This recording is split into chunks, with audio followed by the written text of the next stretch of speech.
സെഷനിലേക്ക് പോവാം.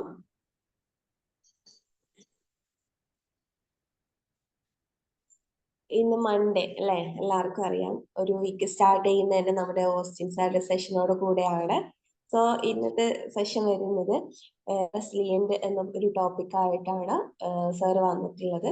സോ ഇതിനെ കുറിച്ച് എന്താണ് സാറിന് നമുക്ക് നമ്മളിലേക്ക് എത്തിക്കാനുള്ളത് നോക്കാം.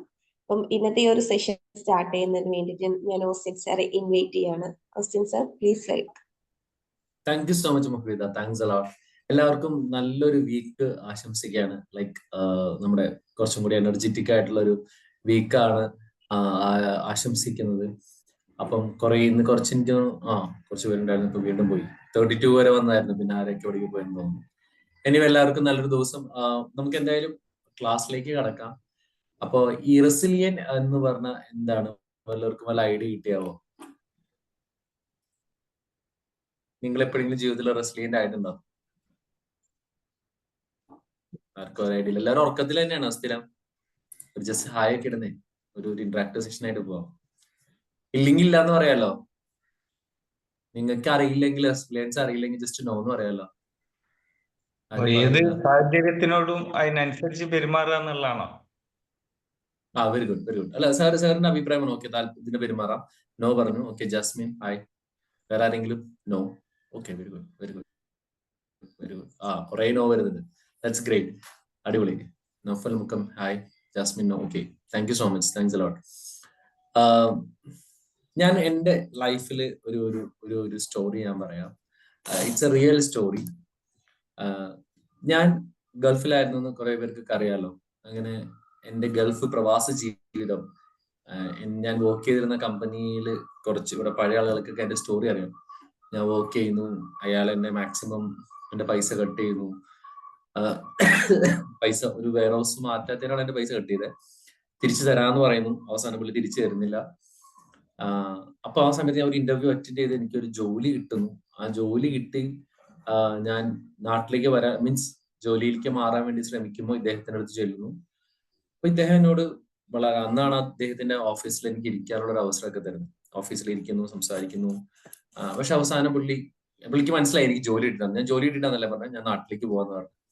അപ്പൊ ആ സമയം അദ്ദേഹം എന്നെ എങ്ങനെയും വിടൂല എന്നുള്ള ഉറപ്പുള്ളതുകൊണ്ട് പുള്ളി പറഞ്ഞു, ഓക്കെ, നിനക്ക് നാട്ടിൽ പോകാനല്ലേ പ്രശ്നം, നാട്ടിൽ പോക്കോ, നാട്ടിൽ ഞാൻ നിനക്ക് ഒരു ജോലി തരാം, എൻ്റെ ഒരു കമ്പനി ഉണ്ട്, അവിടെ സ്റ്റാർട്ട് ചെയ്യുന്നുണ്ട്, സോ നീ അങ്ങോട്ട് പോയിക്കോളാൻ പറഞ്ഞു.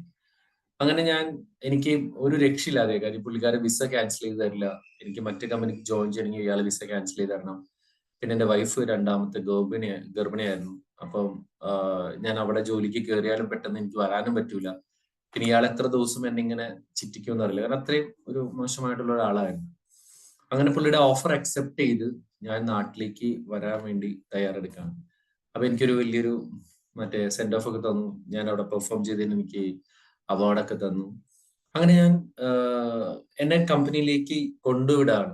കമ്പനിയിൽ നിന്ന് എന്നെ വണ്ടി കയറ്റി എയർപോർട്ടിലേക്ക് വിടാണ്. അപ്പൊ ഞാൻ ഓൺലൈൻ ചെക്കിംഗ് ഒക്കെ ചെയ്തിട്ടുണ്ടായിരുന്നു.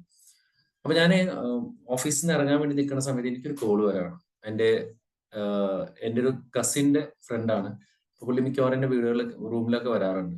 അപ്പൊ അവൻ ഓസ്നെ, എടാ നമ്മുടെ ഒരു പയ്യനില്ലേ, മീൻസ് പുള്ളി കൊണ്ടുവന്ന ഒരു പയ്യനുണ്ട്, എടാ അവൻ എന്തോ അസുഖമായിട്ട് എന്തോ പറ്റിയെന്ന് തോന്നുന്നു, ഹോസ്പിറ്റലാണെന്ന് തോന്നണേ, നീ ഒരു കാര്യം ചെയ്യും, നീ ഒന്ന് വിളിക്കോ, എനിക്ക് ഇംഗ്ലീഷ് ഒന്നും സംസാരിക്കാൻ അറിഞ്ഞൂടാ, അപ്പൊ നീ ആ ഹോട്ടലിലേക്ക് ഒന്ന് വിളിക്കോ, എൻ്റെ ഹോട്ടലിലെ നമ്പറും ഇല്ലാന്ന്.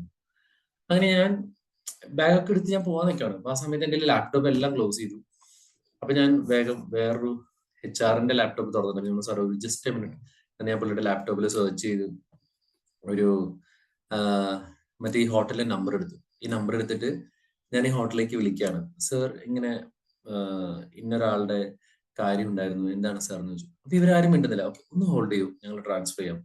അങ്ങനെ കോളുകൾ ഇങ്ങനെ ട്രാൻസ്ഫർ ചെയ്ത് പോയിട്ട് അവസാനം ഒരാൾ എടുത്തിട്ട് പറഞ്ഞു, ഓക്കെ, ബിബിന്നോ മറ്റവന്റെ പേര്, ബിബിന്റെ കാര്യമില്ലേ, ഓക്കെ, അദ്ദേഹത്തിന് ഒരു ഹാർട്ട് അറ്റാക്ക്, അദ്ദേഹം ഹോസ്പിറ്റലിൽ അഡ്മിറ്റഡ് ആണ്, ഇദ്ദേഹത്തെ കുറിച്ച് കൂടുതൽ ഡീറ്റെയിൽസ് അറിയാനായിട്ട് നിങ്ങൾക്ക് സഹായിക്കുമെന്ന് ചോദിച്ചു. അപ്പൊ ഞാൻ ഈ ബിബിൻ എന്ന് പറഞ്ഞ വ്യക്തിയെ ഞാൻ നേരിട്ട് അറിയില്ല, മറ്റേ അദ്ദേഹമാണ് കൊണ്ടത്. അപ്പൊ ഞാൻ പറഞ്ഞു, ഇല്ല, എനിക്ക് അത്രയും അറിയില്ല അദ്ദേഹത്തെ പറ്റി, ഞാൻ ഒരു കാര്യം ചെയ്യാം, അറിയാവുന്ന ഒരാളുടെ നമ്പർ തരാമെന്ന് പറഞ്ഞിട്ട് എന്നെ വിളിച്ച് പറഞ്ഞ ആളുടെ നമ്പർ എന്നെ വീണ്ടും കൊടുത്തു. അവസാനം അവരൊരു കാര്യം എന്നോട് ചോദിച്ചു, നിങ്ങളുടെ നമ്പറും കൂടി ഒന്ന് തരാവോ, കാര്യം ഞാൻ ലാൻഡ് ഫോണിൽ നിന്നാണ് വിളിക്കുന്നത്, നിങ്ങളുടെ നമ്പറും കൂടി ഒന്ന് തരാവോ. എന്തെങ്കിലും ഒരു അത്യാവശ്യം വന്നാലോ. അപ്പൊ ഞാൻ ചിന്തിക്കുന്നത് ഇങ്ങനെയാണ്, ഞാൻ ഒരു മലയാളി, ഞാൻ അന്ന് ഫ്ലൈറ്റ് കയറി വരാണ്, എനിക്ക് ഇനി മാക്സിമം ഒരു 3 or 4 hours ഒക്കെ ഉള്ളൂ. അപ്പൊ ആ സമയം ഞാൻ ചിന്തിക്കുന്നത് വെച്ചാൽ, ഓ ഞാനൊരു മലയാളിയാണ്, ഇവനെ എനിക്കറിയാം, ജസ്റ്റ് കണ്ടിട്ടുണ്ട്, എന്തെങ്കിലും എന്നെ കൊണ്ട് സഹായം ചെയ്യാൻ പറ്റുമോ എന്ന് വിചാരിച്ചിട്ട് ഞാൻ എന്റെ നമ്പറും കൂടി കൊടുക്കുകയാണ്. അങ്ങനെ കമ്പനി എന്നെ വണ്ടിയിൽ നേരെ എയർപോർട്ടിലേക്ക് പോണ സമയത്ത് വീണ്ടും ഈ ബിബിൻ എന്ന് പറഞ്ഞ പയ്യന്റെ ഫ്രണ്ട്, അതായത് എന്റെ ഫ്രണ്ട് എന്നെ വിളിച്ചിട്ട് പറഞ്ഞടാ, എന്നെ അവിടെ നിന്ന് വിളിച്ചിട്ടുണ്ടായിരുന്നു, അപ്പോ എനിക്ക് അവിടെ വരെ ഒന്ന് പോകണം, എനിക്ക് ഇംഗ്ലീഷ് സംസാരിക്കാറുണ്ട്, എന്തിനാ ഹോസ്പിറ്റലിൽ നിന്ന് വിളിച്ചിട്ടുണ്ടായിരുന്നെ, അപ്പൊ അതിനെന്താ പറ്റിയെന്ന് എനിക്ക് അറിഞ്ഞൂടാടാ, എനിക്കൊന്ന് സംസാരിക്കാനൊന്നും അറിഞ്ഞൂടാ, നീ എന്റെ കൂടെ വരൂ, നീ ഓൾറെഡി ഓൺലൈൻ ചെക്കിങ് കഴിഞ്ഞാലേ, നീ എയർപോർട്ടിന്റെ അവിടെ ഇറങ്ങി, ഞാൻ നിന്നെ പിക്ക് ചെയ്യാം, നിന്നെ കറക്റ്റ് ആ സമയത്ത് കൊണ്ടാക്കാം, കാര്യം കമ്പനി കുറച്ച് നേരത്തെയാണ് എന്നെ കൊണ്ടാക്കുന്നത്. ഞാൻ വീണ്ടും ഈ പറഞ്ഞ പോലെ എയർപോർട്ടിന്റെ അവിടെ ഇറങ്ങുന്നു, ഇയാൾ എന്നെ വന്ന് പിക്ക് ചെയ്തു, ഞങ്ങള് ഇവര് പറഞ്ഞ സ്ഥലത്തേക്ക്, ഹോസ്പിറ്റൽ ഉണ്ടെന്ന് പറഞ്ഞ സ്ഥലത്തേക്ക് ഞാനും ഇയാളും കൂടി പോവാണ്. എന്റെ ബാഗൊക്കെ വണ്ടിയിലുണ്ട്. അവിടെ ചെന്ന് കഴിഞ്ഞപ്പോൾ ഇദ്ദേഹത്തിന്റെ മൊബൈലിലെ കാർഡ് തീർന്നു. ഞാൻ മൊബൈൽ റീചാർജ് ചെയ്യാൻ വന്നു കഴിഞ്ഞപ്പോ ഞാൻ കാണുന്ന കാഴ്ച വെച്ചാൽ ഇദ്ദേഹത്തെ രണ്ടുപേര് പിടിച്ചുകൊണ്ട് പോകണതാ. എന്നുവെച്ചാൽ രണ്ട് നോർമൽ യൂണിഫോമിൽ വന്നിട്ടാണ്. അപ്പോഴാണ് മനസ്സിലായി അവര് CID-കളായിരുന്നു. CID-കൾ ഇദ്ദേഹത്തെ കൊണ്ടുപോയി. അപ്പൊ ഞാൻ വഴിയിലായി, കാര്യം ഞാൻ നാട്ടിലേക്ക് എയർപോർട്ടിലേക്ക് വരാൻ നിൽക്കേണ്ട ഞാനാണ്. അപ്പോ വഴിയിലായി. പെട്ടെന്ന് തന്നെ ഞാൻ ഒരു ടാക്സി പിടിച്ചു. ഞാൻ എന്റെ ബാഗ് എല്ലാം വെച്ചിട്ട് ഞാൻ എയർപോർട്ടിൽ വന്നു. എയർപോർട്ടിൽ വന്ന് അകത്തേക്ക് കയറുന്ന സമയത്ത് ഫസ്റ്റ് ചെക്ക് ഇൻ ഒക്കെ ചെയ്ത് ബാഗൊക്കെ കൊടുത്തു. ഇത് കഴിഞ്ഞ് നമ്മുടെ ഇമിഗ്രേഷൻ കൗണ്ടർ ചെന്ന് കഴിഞ്ഞ സമയത്ത് എന്റെ പാസ്പോർട്ട് കിട്ടിയ വഴി ഇയാൾ ഞാൻ നോക്കുക. എനിക്ക് മനസ്സിലാവുന്നില്ല ഇത് എന്താ സംഭവിക്കണേന്നൊന്നും മനസ്സിലായി. ഇയാൾ കുറെ നേരം ഇത് നോക്കും, എന്നെ നോക്കും, കുറെ നേരം നോക്കും, എന്നെ നോക്കും. എന്നിട്ട് അവർ മാറി നിൽക്കാൻ പറഞ്ഞപ്പോഴേക്കും കുറച്ച് ആൾക്കാരൊക്കെ വന്നു. പിന്നെ എന്റെ ലൈഫ് ഭയങ്കരമായിട്ടൊരു ടെസ്റ്റിലേക്ക് പോവാണ്. ഇവര് നോക്കുന്നു, എന്നെ മാറ്റി നിർത്തുന്നു, അത് കഴിഞ്ഞ് കുറെ ആൾക്കാർ വരുന്നു. അപ്പൊ ഞാൻ ആകെ ഫ്രസ്ട്രേറ്റഡ് ആണ്. കാര്യം വെച്ചാൽ നമുക്കറിയാലോ, ഈ ഗൾഫിൽ പോയിട്ടുള്ളവർക്ക് അറിയാൻ പറ്റും, ഇവർ ഈ നാട്ടിലേക്ക് വരാൻ വേണ്ടി പറഞ്ഞു കഴിഞ്ഞാൽ എയർപോർട്ടിലേക്കൊക്കെ എത്തിക്കഴിഞ്ഞാൽ അപ്പൊ തുടങ്ങി വലിയ ആൾക്കാർ വരും. എന്തായടാ ചെക്കിങ് കഴിഞ്ഞോ, ലഗേജ് കറക്റ്റ് ആയിരുന്നോ. അപ്പൊ ഞാൻ വീട്ടിലേക്കും ഒരു ശ്രീലങ്കൻ ഫ്ലൈറ്റാണ് ഞാൻ എടുത്തിരിക്കുന്നത്. ഞാനിങ്ങനെ നിൽക്കുമ്പോഴേക്കും കുറെ പേര് വന്നിട്ട് ചോദിച്ചു, നിങ്ങള് ജഗടക്കിയാ എന്നൊക്കെ പറഞ്ഞു. ജഗടക്കിയാ അല്ലേനോ, ഞാൻ അങ്ങനെ ഒരാളായിട്ടും പ്രശ്നം ഉണ്ടാക്കില്ല എന്ന് പറഞ്ഞു. പിന്നെ അയാൾ എന്റെ ഷർട്ട് വരി നോക്കുന്നു. ഇത് കഴിഞ്ഞ് ഇവരെന്നെ പിടിച്ചോണ്ട് പോകണം. ഞാൻ നമ്മൊന്ന് ആലോചിച്ച് നോക്കണം, നമ്മൾ ഒരു ജീവിതത്തിൽ ഒരു കാര്യം ചെയ്യാത്ത തന്നെ കുറെ CID-കൾ ചേർന്ന് പിടിച്ചോണ്ട് പോകണം. അവിടെ നിന്ന് അവരെന്നോട് മലയാളത്തിൽ സംസാരിക്കുന്നു. ഒരു റൂമിലേക്ക് കൊണ്ടുപോയി അവിടെ നിന്ന് മലയാളത്തിൽ സംസാരിക്കുന്നു. അപ്പോ ഞാൻ നിങ്ങൾക്ക് മലയാളം അറിയാമെന്ന് ചോദിച്ചു. അപ്പൊ അവരോടും CID-കൾക്ക് എല്ലാ ഭാഷയും അറിയാം എന്ന് പറഞ്ഞ് എന്നോട് ചോദിക്കുന്നത്, നിങ്ങൾ ആരെങ്കിലും കൊന്നിട്ടുണ്ടോ, ഇതാണ് എന്നോട് ചോദിക്കുന്നത്. പക്ഷെ നിങ്ങൾക്കറിയില്ല, ഗൾഫിലൊക്കെ എന്തെങ്കിലും സംഭവിച്ചാലത്തെ സിറ്റുവേഷൻ അറിയാലോ. പക്ഷെ ഞാൻ പറഞ്ഞു ഞാൻ ആരെയും കൊന്നില്ല, എനിക്ക് അറിയില്ല എന്ത് സംഭവം എന്നൊക്കെ. എന്നിട്ട് ഇവർ എന്നെ ഒരു ഫോട്ടോ കാണിച്ചു. ഈ ഫോട്ടോ കാണിച്ചിട്ട് ഇയാൾ അറിയുമോ എന്ന് ചോദിച്ചു. ഞാൻ പറഞ്ഞു he looks like A Pakistani. അത് നിങ്ങൾക്ക് എങ്ങനെ അറിയാം പാകിസ്ഥാനിയാണ്? അല്ല ആളെ കാണാനായിരുന്നു. പക്ഷെ എന്തോ അന്നൊക്കെ എനിക്ക് എന്തോ ഒരു ഭയങ്കര ധൈര്യം ഉണ്ടായിരുന്നു. ധൈര്യത്തിന്റെ ഒരു കേസ് എന്താണെന്ന് വെച്ച് കഴിഞ്ഞാൽ, ഒന്നും നമ്മൾ ഒരു കുറ്റം ചെയ്യാനായിട്ട് ലൈഫിൽ പോയിട്ടില്ല, അത് നമുക്ക് നല്ല ഉറപ്പാണ്. അപ്പൊ അതുകൊണ്ട് തന്നെ അങ്ങനെ ഒരു സിറ്റുവേഷനെ കുറിച്ച് നമ്മൾ ചിന്തിക്കുന്നില്ല. എനിവേ ഞാൻ ജസ്റ്റ് കൊണ്ടുപോയി, നിങ്ങൾ ആലോചിച്ച് നോക്കുന്ന, നാട്ടിലേക്ക് എല്ലാം അവസാനിപ്പിച്ച് പോരുന്ന എന്നെ എയർപോർട്ടിൽ നിന്ന് 2 CID-കൾ പൊക്കി നേരെ എന്റെ ബാഗൊക്കെ, ഞാൻ പറഞ്ഞ എന്റെ ബാഗ് കൂടി ഉണ്ട്, ഒന്നും കുഴപ്പമില്ല, ബാഗൊക്കെ നിങ്ങൾക്ക് തിരിച്ചു കിട്ടും എന്ന് പറഞ്ഞ് എന്നെ അവിടെ നിന്ന് നേരെ പൊക്കി എയർപോർട്ടിൽ നിന്ന് പുറത്തെത്തിച്ച്. കുറെ ഫോണുകൾ വന്നുകൊണ്ടിരിക്കുന്നുണ്ട്, ഫോൺ സ്വിച്ച് ഓഫ് ചെയ്യാൻ വന്നു. ഫോൺ സ്വിച്ച് ഓഫ് ചെയ്ത് എന്നെ ഒരു വണ്ടിയിൽ കയറ്റി കൊണ്ടുപോവാ. ഞാനിങ്ങനെ വണ്ടിയിൽ ഇങ്ങനെ പറഞ്ഞ ഭയങ്കര ടെൻഷനും ഫ്രസ്ട്രേഷനും. അപ്പൊ ഈ പോലീസുകാരെന്നെ പേടിച്ച് തിരിഞ്ഞു നോക്കുന്നുണ്ട്, കാരണം ഞാൻ ഇവരെല്ലാവരെ ഉപദ്രവിക്കുമോ എന്നുള്ള ചിന്തയിൽ. അങ്ങനെ അവസാനം ഞാൻ എന്നെ പണ്ട് അല്ല മീൻസ് ഞാൻ മുമ്പ് ആ ചേട്ടനെ ഇറക്കി വിട്ട അതേ സ്ഥലത്ത് തന്നെ എന്ത് ചെന്നു, അവിടെ ചെന്ന് ഒരു റൂമിലേക്ക് കയറ്റി കഴിഞ്ഞ കുറെ CID-കളൊക്കെ വന്നിട്ട് ഭയങ്കര ഭീഷണി, നിന്നെ അങ്ങനെ ചെയ്യും, ഇങ്ങനെ ചെയ്യും, നിന്റെ നിലത്തിനൂടെ കമ്പി കയറ്റും, നിന്റെ പ്രൈവറ്റ് പാർട്ടി കൂടെ കമ്പി കയറ്റും എന്നൊക്കെ പറഞ്ഞ് ഭയങ്കര ഭീഷണി. അപ്പൊ പക്ഷെ ഞാൻ പറഞ്ഞില്ല, നമ്മളിപ്പോ ഒരു തെറ്റ് ചെയ്യാത്തതിന്റെ ആണോ എന്ന് പറഞ്ഞാൽ എനിക്ക് ഭയങ്കര സ്ട്രോങ് മൈൻഡ് ആയിരുന്നു. ഞാൻ പറഞ്ഞു സാർ ഇപ്പൊ എന്ത് ചെയ്യുന്നു പറഞ്ഞു കഴിഞ്ഞാലും എനിക്ക് ഇതിനെ കുറിച്ച് അറിയില്ല. അത് ഞാൻ ഒരു മൊബൈൽ ഫോൺ കൊണ്ടിട്ട് അതിനകത്ത് എന്തോ ഒരു പേര് ഒരു പ്രത്യേക രീതിയിൽ എഴുതിയിട്ടുണ്ടായിരുന്നു, മലയാളത്തിൽ എഴുതിയാണ്, മറ്റേ കീപാഡ് ഫോണാണ്. എന്റെ ചോദിച്ചു ഇതറിയാമെന്ന് ചോദിച്ചു. ഇല്ല, ഇത് ഇത് ഒരു പേരാണ്. അതിനോട് ചോദിക്കാൻ ആണോ പെണ്ണെന്ന് ചോദിച്ചു. ഇതൊരു മലയാളി പേരാണ്, പക്ഷെ ഇത് ആണിന്റെ അല്ല പെണ്ണിന്റെ അല്ല. പിന്നെ എന്നിട്ട് ശിഖണ്ഡിയാണോന്ന് ചോദിച്ചു. ശിഖണ്ഡി അല്ല, ഇത് ഒരു വെറുതെ എന്തോ സേവ് ചെയ്ത് വെച്ചിരിക്കുന്നതാണ്, ഇറ്റ്സ് നോട്ട് നെയിം. അത് കഴിഞ്ഞ് കുറച്ച് കഴിഞ്ഞപ്പോഴേക്കും ബഹളങ്ങളൊക്കെ തീർന്നു. കുറച്ച് ചെറുപ്പക്കാരായിട്ടുള്ള ആൾക്കാർ വന്നിട്ട് എന്നോട് ഓസ്റ്റിൻ, ഞങ്ങൾക്ക് അറിയാം നിങ്ങളല്ല ചെയ്തിരിക്കുന്നതെന്ന്, പക്ഷെ നേരത്തെ ബിബിൻ എന്ന് പറഞ്ഞ പയ്യൻ കൊല്ലപ്പെട്ടു. ആ പയ്യന് കൊല്ലപ്പെട്ടു, അത് ആരെ കൊന്നതെന്ന് നമുക്ക് അറിയണം. നിങ്ങൾക്ക് സഹായിക്കാൻ പറ്റൂ? കാര്യം വെച്ചാൽ ഞാനിങ്ങനെ പെട്ടെന്ന് അറിഞ്ഞാലോ, ഞാൻ സഹായിക്കുമ്പോൾ എന്റെ ഫോൺ നമ്പർ കൊടുത്തുകൊണ്ട് എന്റെ പാസ്പോർട്ട് ഡീറ്റെയിൽസ് അതിൽ നിന്ന് കളക്ട് ചെയ്തിട്ട് എയർപോർട്ടിൽ എമിഗ്രേഷനിൽ വിളിച്ചു പറഞ്ഞ് എന്നെ അവിടുന്ന് ബ്ലോക്ക് ചെയ്തിട്ട് ഇവർ കൊണ്ടുവന്നതാണ്. ഒന്നും അല്ലാതിരുന്ന് ഞാൻ പെട്ടെന്ന് നിമിഷം കൊണ്ട് പ്രതിയാവാണ്. ഇനി ഇത് ഇല്ല എന്ന് തെളിയിക്കേണ്ടത് എന്റെ കൂടി ഉത്തരവാദിത്തമായി. അങ്ങനെ പിന്നെ ഞങ്ങൾ ഇരുന്നു. അപ്പോഴേക്കും മറ്റേ പുള്ളിക്കാരൻ അവിടെ ഉണ്ട്. ഇയാൾക്ക് ലാംഗ്വേജ് പറഞ്ഞൂടാ, അയാളുടെ ഫോണിൽ ബാലൻസും ഇല്ല. ഞാൻ പിന്നെ ഇവരുടെ അളിയനുണ്ട്, ഈ പയ്യന്റെ അളിയനെ വിളിക്കുന്നു, സംസാരിക്കുന്നു. അപ്പൊ ശരിക്കും ഈ പയ്യൻ എന്ന് പറയുന്നത് നാട്ടിലൊരു പെണ്ണിനെ പ്രേമിച്ച് ഭയങ്കര സെറ്റായിരുന്നു, IT-യിലായിരുന്നു വർക്ക് ചെയ്ത തിരുവനന്തപുരത്ത്. അപ്പൊ അവള് ഇവനെ തേച്ചിട്ട് പോയി. കാരണം ഇവന് സാമ്പത്തികമായിട്ട് ഒന്നുമില്ല. അപ്പം തേച്ചിട്ട് ശല്യമായി കഴിഞ്ഞപ്പോ ഇവൻ അവളുടെയൊക്കെ ഫോട്ടോ വെച്ചിട്ട് കല്യാണമായി എന്ന് പറഞ്ഞ് ഫേസ്ബുക്കിൽ ഇടുന്നു. ഇവനെ കൊല്ലാൻ അവർ ശ്രമിക്കുന്നു. ഇവൻ അതിൽ നിന്ന് രക്ഷപ്പെട്ട് രക്ഷപ്പെട്ട് അവർക്ക് മനസ്സിലായി ഇവനെ കൊല്ലാൻ പറ്റൂല. കാര്യം വിട്ട ഗുണ്ടകൾ പോലും ഇവന്റെ ഫ്രണ്ട്സ് ആണ്. അപ്പൊ അതുകൊണ്ട് വേണ്ടെന്ന് വെച്ചിട്ട് ഈ പെൺകുട്ടീനെ അവർ ദുബായിൽ കൊണ്ടുപോകും. അപ്പൊ ഇവൻ ആ പെൺകുട്ടീനെ വിടാൻ തയ്യാറല്ല. പെൺകുട്ടീനെ അന്വേഷിച്ച് ദുബായിൽ വരുന്ന കുറച്ചാൾ എന്റെ റൂമിലും താമസിച്ചു. അതാണ് ഞങ്ങൾ തമ്മിലുള്ള ബന്ധം. അപ്പൊ എന്താ പറഞ്ഞതെന്ന് വെച്ചാൽ കുറച്ച് കഴിഞ്ഞപ്പോഴേക്കും സൈഡിൽ വന്ന് നമ്മൾ സംസാരിച്ചു. ഭാഗ്യത്തിന് ഇവരുടെ അളിയന് കിട്ടിയ കുറെ കോൾ ലിസ്റ്റ് ഉണ്ടായിരുന്നു, ഭീഷണിയുടെ കോളുകൾ. അതിലൊരെണ്ണം ലാൻഡ് ഫോൺ നമ്പർ ആയിരുന്നു. ആ ലാൻഡ് ഫോൺ നമ്പർ നമ്മൾ വിളിക്കുന്നു. നമ്പർ ഞാൻ ഇയാൾക്ക് കൊടുക്കുന്നു. ഇവർ ചെക്ക് ചെയ്ത് കുറച്ച് കഴിഞ്ഞപ്പോഴേക്കും പ്രതിനെ പൊക്കുന്നു. ഞാൻ അവിടെ ഇരിക്കുമ്പോൾ തന്നെ കുറച്ച് കഴിഞ്ഞപ്പോഴേക്കും പ്രതിനെ കൊണ്ടുവന്നു. ആ പ്രതിനെ കൊണ്ടുവന്ന് പ്രതിനെ കൊണ്ടുവന്നില്ല, പ്രതിനെ കിട്ടില്ല. ഈ പറഞ്ഞ പെൺകുട്ടീനെയും അവരുടെ അച്ഛനെയും CID-യിൽ ഞങ്ങൾ ആയിരിക്കുന്ന സ്ഥലത്തേക്ക് കൊണ്ടുവന്നു. അവിടെ വെച്ച് എന്റെ അടുത്ത് തന്നെ വെച്ച് ചോദ്യം ചെയ്യുന്നത്. അപ്പൊ അവര് പറയുന്നുണ്ട്, പക്ഷെ അവര് അക്സെപ്റ്റ് ചെയ്തു. കാര്യം അവരുടെ ആംഗ്ലയാണ് ഈ കൃത്യം ചെയ്തത്. കാര്യം പെങ്ങളെ ഇങ്ങനെ ശല്യം ചെയ്യുന്നതുകൊണ്ട് അവന് ഭയങ്കര മെന്റലി ഫ്രസ്ട്രേറ്റഡ് ആയിരുന്നു. അപ്പൊ ഈ പയ്യൻ വർക്ക് ചെയ്യുന്ന ഹോട്ടലിൽ കൊണ്ടുവന്ന് അവനെ കുത്തി ഇതാണ്. അങ്ങനെ അവസാനം പ്രതിനെ പിടിക്കുന്നു. പിറ്റേ ദിവസം, അതായത് എന്റെ ഫ്ലൈറ്റ് പോകുന്നു, എല്ലാം പോകുന്നു. പിറ്റേ ദിവസം ഏകദേശം ഒരു ഉച്ച കഴിയുമ്പോഴാണ് എന്നെ പറഞ്ഞു വിടുന്നത്. ആ സമയത്ത് എന്റെ കൈയും കാലും ഒക്കെ സ്കാൻ ചെയ്ത് നമ്മളൊരു ഒരു വിക്ടിം എന്നുള്ള രീതിയിലാണ് നമ്മൾ അവിടുന്ന് നമ്മളെ പുറത്തേക്ക് വിടുന്നത്. അതിനുശേഷം പിന്നെ ഞാൻ നാട്ടിൽ വരുന്നു, ബാക്കിയുള്ള കാര്യങ്ങളൊക്കെ ഞാൻ ചെയ്തു. ഞാൻ ഈ ഒരു അനുഭവം വിവരിക്കാനുള്ള ഒരു കാരണം എന്താണെന്ന് വെച്ച് കഴിഞ്ഞാല്, നമ്മുടെ ലൈഫിൽ സംഭവിക്കുന്ന പലതും നമുക്ക് ഒരു ബന്ധമില്ലാത്ത കാര്യങ്ങളാണ്. ഒരു ബന്ധമില്ലെന്ന് വെച്ചാൽ ഈ ഒരു കേസിൽ ഞാൻ പെട്ടത്, ഞാൻ ഒരു ഉപദ്രവം ആർക്കും ചെയ്തിട്ടില്ല. പക്ഷെ ആ ഒരു സാഹചര്യത്തിൽ ഒരാളെ സഹായിക്കാം എന്നുള്ള രീതിയിൽ ഞാൻ ഒരു കോള് ചെയ്തു. എന്റെ നമ്പർ കിട്ടി എന്നുള്ളത് കൊണ്ട് എനിക്ക് അന്നുണ്ടായ നഷ്ടം ഭയങ്കരമാണ്. എന്ന് വെച്ചാൽ എന്റെ ഫ്ലൈറ്റ് മിസ്സായി. ജൂണിലാണ് ഇത് സംഭവിക്കുന്നത്, ഈ മാസങ്ങളിലാണ് സംഭവിക്കുന്നത്. എനിക്ക് തോന്നുന്നു ഇപ്പൊ ഒരു 10-12 വർഷമായി. ജൂണിലെ ഏറ്റവും കൂടുതൽ ടിക്കറ്റിന് റേറ്റ്സ് കൂടുതലുള്ള സമയമാണ്.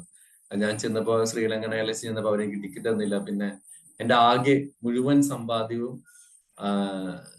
എന്ന് വെച്ചാൽ ആകെ 30,000 രൂപ ബാക്കി ഉണ്ടായിരുന്നുള്ളൂ. കാരണം അവിടെ ഫാമിലിക്കായിട്ട് ജീവിച്ചിട്ട് അത്രയും പൈസയുള്ളൂ. ആ പൈസ പോലും കൊടുത്തിട്ടാണ് ഒരു ടിക്കറ്റ് വാങ്ങിയത്. എനിക്ക് തോന്നുന്നു 30-40-50 രൂപയുടെ അടുത്ത് ടിക്കറ്റ് വന്നു തോന്നുന്നു. കാര്യം ആ പീക്ക് ടൈമിൽ തിരിച്ചു വരാൻ വേണ്ടി. കാര്യം കമ്പനിയിൽ നിന്ന് വിടുകയും ചെയ്തു, ഇങ്ങോട്ട് പോരാനും പറ്റിയില്ല. അപ്പൊ അവിടെ അക്കോമഡേഷൻ ഇല്ല. അങ്ങനെ ആകെ പെട്ടുപോയൊരു സാഹചര്യമായിരുന്നു. അപ്പം പക്ഷെ നാട്ടിൽ വന്നു, പിന്നെ വീണ്ടും നമ്മൾ ചെയ്തു. നമ്മൾ റെസിലിയൻസ് എന്ന് പറഞ്ഞ ഒരു ക്വാളിറ്റി നമുക്ക് വരുന്നത് എന്തിനാണെന്ന് വെച്ച് കഴിഞ്ഞാല്, നമ്മുടെ ജീവിതത്തിൽ എത്ര നമ്മൾ അടിച്ച് ഒതുക്കാൻ ശ്രമിച്ചു കഴിഞ്ഞാലും, അല്ലെങ്കിൽ എത്ര ബുദ്ധിമുട്ടിക്കാൻ ശ്രമിച്ചാലും, നമ്മൾ അതിൽ നിന്നൊക്കെ പാഠം ഉൾക്കൊണ്ട് വീണ്ടും തിരിച്ചുവരും. ഇപ്പം വളരെ സിമ്പിൾ ആയിട്ട് പറഞ്ഞാൽ, ഇപ്പൊ നിങ്ങൾക്കറിയാം, ഒരു റബ്ബർ ബാൻഡ് ഇങ്ങനെ വലിച്ചു കഴിഞ്ഞാൽ വിട്ട് കഴിഞ്ഞാൽ വീണ്ടും അത് അതിന്റെ പഴയ സ്റ്റേജിലേക്ക് തന്നെ വരും.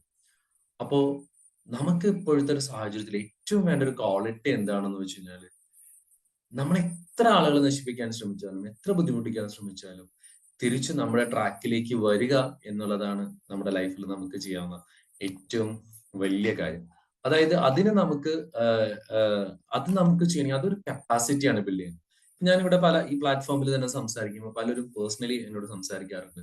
അപ്പൊ പലരുടെയും ജീവിതങ്ങളൊക്കെ അവർ പറയും, അയ്യോ കൈവിട്ടു പോയി, ഒരുപാട് നഷ്ടങ്ങൾ സംഭവിച്ചു, അല്ലെങ്കിൽ ജീവിതത്തിൽ ഇനി തിരിച്ചു വരാൻ പറ്റുമോ എന്ന് അറിഞ്ഞൂടാ, ഇതൊക്കെ പണ്ടേ ചെയ്യേണ്ടതായിരുന്നു എന്നൊക്കെ പറയുന്ന ഒത്തിരി ആളുകളെ ഞാൻ കണ്ടിട്ടുണ്ട്. പക്ഷെ ജീവിതത്തിൽ അയ്യോ ഞാൻ എന്റെ ജീവിതം അങ്ങനെയായിപ്പോയി, ഇങ്ങനെയായിപ്പോയി. പക്ഷെ നമ്മുടെ മനുഷ്യന്റെ ഏറ്റവും വലിയൊരു ഗുണം എന്താണെന്ന് അറിയും? മനുഷ്യന്റെ ഗുണം ഈ റബ്ബർ ബാൻഡ് പോലെയാണ്. നമ്മൾ എത്ര വലിച്ചു കഴിഞ്ഞാലും കുറച്ച് നമുക്ക് തിരിച്ച് പഴയ സ്റ്റേജിലേക്ക് വരാൻ പറ്റും. ഒറ്റ കാര്യം നമ്മൾ ചെയ്യേണ്ടത്, നമുക്ക് അതിനോടൊരു താല്പര്യവും അല്ലെങ്കിൽ നമുക്കത് തിരിച്ചു വരണം എന്നുള്ളൊരു ചിന്തയും നമുക്ക് വേണമെന്നുള്ളതാണ്. നമുക്കറിയാം നെൽസൺ മണ്ടേലൻ ഏകദേശം 27 വർഷമാണ് അവര് ജയിലിലിട്ടത്. 27 years. അവിടുന്ന് അയാളെ പുറത്തു വരുന്ന വലിയ ഭീകരവാദിയായിട്ട് കംപ്ലീറ്റ് ആൾക്കാരെ വെടിവെച്ചു കൊല്ലുന്ന ആൾക്കാരായിട്ടല്ല വരുന്നത്, ആ രാജ്യത്തിന്റെ പ്രസിഡന്റ് ആയിട്ട് വരുന്നു. കാരണം എത്ര അടിച്ചമർത്താൻ ശ്രമിച്ചപ്പോഴും പുള്ളിയുടെ ഉള്ളിലുള്ള ഒരു പോസിറ്റീവ്നെസ് കൊണ്ട് നമ്മള് തിരിച്ചു വന്നുള്ളതാണ്. ഇന്നലെയും ഞാനൊരു ഫ്രണ്ടിനോട് സംസാരിച്ചു. അപ്പൊ അവര് പറഞ്ഞു വെച്ചാല്, ഓസ്റ്റിൻ സാർ ഇങ്ങനെ പോസിറ്റീവ് ആവാൻ സാറിനൊക്കെ പറയാൻ പറ്റും, പക്ഷെ നമുക്ക് ഇങ്ങനെ കണ്ടിന്യൂസ് ആയിട്ട് നെഗറ്റീവ് വരുമ്പോൾ നമ്മൾ എങ്ങനെ പോസിറ്റീവ് ആയിട്ടിരിക്കും? നമ്മുടെ ജീവിതത്തിൽ സംഭവിക്കുന്ന മുഴുവൻ നെഗറ്റീവ് ആവുമ്പോൾ എങ്ങനെയാണ് ഒരു പോസിറ്റീവ് ആവാൻ പറ്റുക? ഞാൻ അവരോട് ചോദിച്ചൊരു ചോദ്യം, നെഗറ്റീവ് ആയിരുന്നിട്ട് എന്തെങ്കിലും ഗുണമുണ്ടോ? നെഗറ്റീവായിട്ട് എന്തെങ്കിലും ഗുണമുണ്ടോ? വീണ്ടും നെഗറ്റീവ് ഇവന്റ്സ് അല്ലേ വരുള്ളൂ. നമുക്ക് ഒറ്റയടിക്ക് ഒരു റിസൾട്ട് ഉണ്ടാവാൻ പറ്റില്ല. ഒരു ഡേ കൊണ്ട് നമുക്ക് ഒരു ജീവിതത്തിൽ ഒന്നും സംഭവിക്കാൻ പോകുന്നില്ല, അല്ലെങ്കിൽ 2 ദിവസം കൊണ്ട് സംഭവിക്കാൻ പോകുന്നില്ല. പക്ഷെ if you think continuously to gain back, നമ്മുടെ പഴയ മൊമെന്റിലേക്ക് വരാനായിട്ട് പറ്റിക്കഴിഞ്ഞാല് നമ്മുടെ ലൈഫ് ഭയങ്കര ഡിഫറെന്റ് ആയിരിക്കും. ആ തിരിച്ചു വരുന്ന സമയത്ത് നമുക്ക് ഭയങ്കര പവർ ആയിരിക്കും. ഇന്നലെ എന്റെ ഒരു ഫ്രണ്ട് ഇവിടെ വീട്ടിൽ വന്നിട്ടുണ്ടായിരുന്നു. എന്റെ വൈഫിനോടൊക്കെ പറഞ്ഞു, മീൻസ് ഞങ്ങള് കോളേജില് ഡിപ്ലോമയ്ക്ക് ഒരുമിച്ച് പഠിച്ചത്. ആ സമയത്ത് എനിക്ക് 15 വയസ്സായിരുന്നു. അപ്പൊ അവൾ തമാശക്കാണെങ്കിൽ എന്റെ വൈഫിനോട് പറഞ്ഞു, ഞങ്ങൾ ഇവരെ പരിചയപ്പെടുമ്പോ ഇവൻ ഒരു പയ്യനായിരുന്നു, ഇങ്ങനെയൊന്നും പറയൂല. കാര്യം അവരെന്നെക്കാളും 2 വയസ്സിന് സീനിയർ ആണ്. അവര് +2 കഴിഞ്ഞിട്ട് അല്ല, അന്ന് പ്രീ ഡിഗ്രി കഴിഞ്ഞിട്ട് വരുന്നു, ഞങ്ങള് 10ാം ക്ലാസ് കഴിഞ്ഞിട്ട് വരുന്നു. അപ്പൊ നമ്മളൊരു അനിയന്മാരെ പോലെ വരുന്നു. അപ്പൊ നമ്മൾ ഇവരെന്ത് പറഞ്ഞാലും അല്ല, ഇപ്പൊ വന്നിട്ട് അവൾ പറയും, ഇപ്പൊ ഇവനൊക്കെ എന്നെ ഉപദേശിക്കും, ഇപ്പൊ നമ്മൾ മന്ദബുദ്ധികളാണെന്നുള്ള രീതിയിൽ പറയും. ഞാൻ എന്നെ ഉപദേശിക്കുന്ന ലെവലിൽ ഇവനായിരുന്നു. അപ്പം ഞാൻ പറഞ്ഞതെന്ന് വെച്ചാല്, നമ്മള് എത്ര നമ്മുടെ അനുഭവങ്ങളും നമ്മുടെ ജീവിതാനുഭവങ്ങളൊക്കെ നമ്മൾ ഭയങ്കരമായിട്ട് ഡിഫറെന്റ് ആക്കും. അപ്പൊ അതിന് നമുക്ക് തിരിച്ചു വരണമെങ്കിൽ ഏറ്റവും വലിയ കാര്യം വേണ്ടത് നമ്മുടെ ലൈഫിന് ഒരു പർപ്പസ് ഉണ്ടാവുക എന്നുള്ളതാണ്. ആ ലൈഫിന് പർപ്പസ് ഇല്ലെങ്കിൽ നമ്മൾ വീണ് കിടക്കുന്ന ആ കുഴിയിൽ ഇങ്ങനെ നമ്മൾ കിടക്കും, ഒരിക്കലും നമ്മൾ രക്ഷപ്പെടൂല. ഈ പർപ്പസ് ഉള്ള ആളുകളൊക്കെ എത്ര പീഡനത്തിന്റെ അടിയിൽ പോയി കഴിഞ്ഞാലും നമ്മള് തിരിച്ചു വരും. ഒരു മാൻ സെർച്ച് ഫോർ മീനിങ് എന്ന് പറഞ്ഞൊരു വളരെ ബ്യൂട്ടിഫുൾ ആയിട്ടുള്ള ഒരു പുസ്തകമുണ്ട്. അപ്പം ആ ബുക്കിൽ പറയുന്ന ഒരു എക്സാമ്പിൾ ഇതാണ്. അതായത് കോൺസെൻട്രേഷൻ ക്യാമ്പുകൾ എന്താണെന്ന് അറിയാം? കോൺസെൻട്രേഷൻ ക്യാമ്പുകൾ ആരെങ്കിലും ഒന്ന് പറയുമോ? ഞാനും ഒരു സൈഡിൽ പറഞ്ഞു. ജയിലാണ് അത്. കോൺസെൻട്രേഷൻ ക്യാമ്പുകൾക്ക് ഒരു പ്രത്യേകതയുണ്ട്. ജയിൽ തന്നെയാണ്, പക്ഷെ അത് എവിടെയുള്ളതായിരുന്നു അറിയോ? Very good Basheer sir. ഹിറ്റ്ലറുടെ കാലത്ത് ജൂതന്മാരെയൊക്കെ അടച്ചിട്ടിരുന്ന, അതുപോലെ ചെയ്തിരുന്ന ഒരു സ്ഥലമാണ് ഈ കോൺസെൻട്രേഷൻ ക്യാമ്പിൽ നിന്നുള്ള ഒരു വളരെ മനോഹരമായ ഒരു ഇൻസിഡന്റ് ഉണ്ട്. മനോഹരം എന്ന് പറയാൻ പറ്റില്ല, കോൺസെൻട്രേഷൻ ക്യാമ്പിലുള്ളത് എല്ലാം അതിഭീകരമാണ്. അതായത് അത്രയും ടഫസ്റ്റ് ടൈമിലൂടെയാണ് അവർ കടന്നുപോയത്. ഹിറ്റ്ലർ അതിക്രൂരമായിട്ടാണ് ജൂതന്മാരെയും ബാക്കിയുള്ള ആളുകളെയൊക്കെ പീഡിപ്പിച്ചിരുന്നത്. അപ്പൊ ഒരാള്, അദ്ദേഹത്തിന്റെ പേര് ഞാൻ മറന്നുപോയി, അദ്ദേഹം മരിക്കാനായിട്ട് തീരുമാനിക്കണം. കാരണം ജീവിതത്തിൽ ഇനി ഒരു രക്ഷയില്ല. കാര്യം വെച്ചാൽ ഇയാൾ ഇരുട്ടുമുറിയിലായിട്ടിരിക്കുന്നത്. ഇരുട്ടുമുറിയിലിട്ടിട്ട് കൊടിയ പീഡനമാണ്.